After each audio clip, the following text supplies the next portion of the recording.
Apa sih perdagangan berjangka komoditi?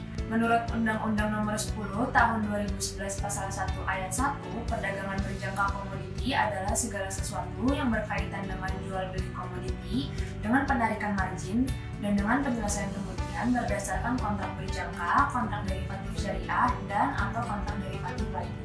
Sesuai Undang-Undang Nomor 32 Tahun 1997 tentang perdagangan berjangka komoditi, bahwa pembangunan nasional bertujuan mewujudkan masyarakat adil dan makmur yang merata, lalu perekonomian nasional juga perlu didukung oleh sistem perdagangan nasional yang efisien dan efektif. Perdagangan berjangka komoditi sebagai sarana pengelolaan risiko harga serta tempat pembentukan harga yang efektif dan transparan mempunyai peranan strategis dalam mewujudkan sistem perdagangan nasional yang efisien dan efektif, sehingga PBK dapat terselenggara secara teratur, wajar, efisien, serta melindungi masyarakat dari tindakan yang merugikan, serta memberikan kepastian hukum untuk semua pihak. Berikut adalah manfaat PBK bagi Indonesia.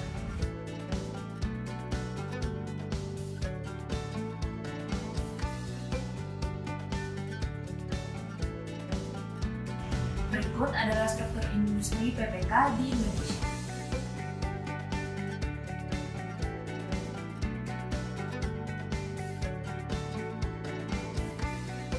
PT Mexco Futures pertama kali didirikan pada tahun 1990. Kami adalah perusahaan piagam berjangka yang memfasilitasi perdagangan forex, metals, futures, dan CFD stock untuk klien retail dan institusional. Mexco telah teregulasi dan diawasi oleh Bapepti, JFX, KBI, dan juga Aspektindo. Mexco berkomitmen untuk memfasilitasi klien dan partner dengan sistem trading dan promosi-promosi yang menarik. Kami berhasil mendapatkan pengakuan dan penghargaan baik dari sisi kepatuhan terhadap hukum, kinerja keuangan, maupun prestasi lainnya.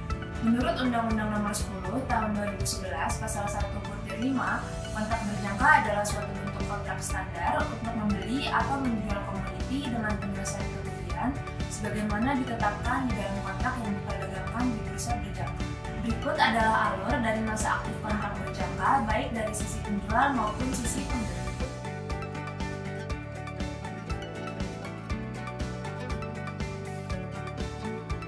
Berikut adalah penjelasan singkat mengenai kontrak berjangka.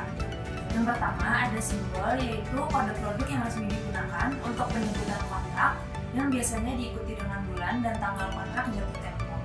Yang kedua, perdagangan, yaitu kondisi perdagangan yang ditetapkan termasuk di dalamnya mengatur nilai persatuan kontrak atau lot dan juga minimum perubahan harga atau tip, serta bulan-bulan kontrak yang diperdagangkan, waktu perdagangan, acuan harga penyelesaian, batas dampak perubahan harga harian atau daily limit, serta batas kepemilikan posisi yang diperbolehkan.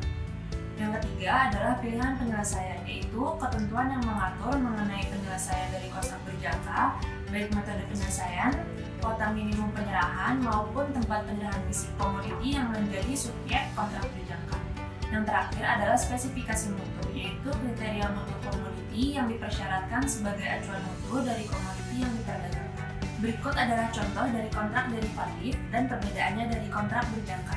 Di kontrak derivatif, kita bisa melihat produk, besaran kontrak, value per pip, minimum spread, maksimum spread, serta besaran margin per satu lot dalam US dollar untuk day trade, overnight, serta hedge. Serta kita juga bisa lihat limit order, stop order, juga pilihan rate dari produk tersebut, dan juga kode kontrak dari produk yang bersangkutan. Berikut adalah mekanisme perdagangan berjangka.